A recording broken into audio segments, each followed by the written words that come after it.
बहुत समय पहले एक गांव था, आनंदपुर, जहां हर सुबह सूरज की पहली किरण के साथ खेतों की हरियाली मुस्कुराने लगती थी। उसी गांव में एक रामू नाम का किसान था। वो अपने हल और बैलों के साथ निकल पड़ता था, खेत की ओर निकल जाता। रामू मेहनती था, खेत ही उसकी पूजा थे और मिट्टी उसकी माँ। पर उस साल आसमान कुछ और ही कह रहा था। एक दिन अचानक काले बादल छा गए, हवाएं तेज चलने लगी और फिर शुरू हुई बारिश। पहले दिन हल्की फुहार बारिश हुआ तो रामू खुश हुआ। दूसरे दिन तेज बौछार हुए तो रामू का मन गड़गड़ हो गया। लेकिन तीसरे दिन बारिश में तो जैसे आसमान फट पड़ा, पानी बढ़ता गया, खेत डूबने लगे, गांव की गलियों में पानी भर गया।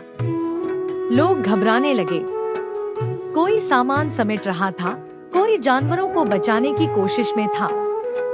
पर रामू अब भी वहीं था, अपने खेतों के बीच खड़ा, भीगता, डूबता, लेकिन डगमगाता नहीं। गांव वालों ने कहा, रामू चलो, जान है तो जहान है।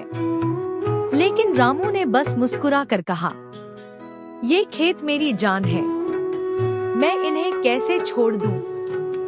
मगर जब उसने देखा कि बुजुर्ग लोग और जानवर खतरे में हैं, खुद लकड़ियों से एक नाव बनाई और एक एक कर सबको सुरक्षित स्थान पर पहुंचाया।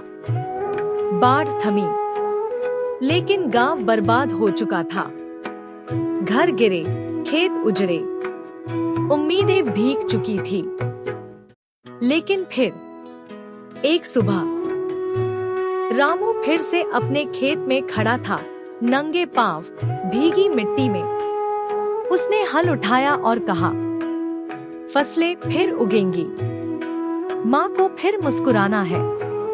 और सच में कुछ ही दिनों में खेतों में फिर से हरियाली लौट आई और गांव ने जाना, असली किसान वही होता है जो बाढ़ से नहीं डरता, बल्कि उम्मीद बोता है।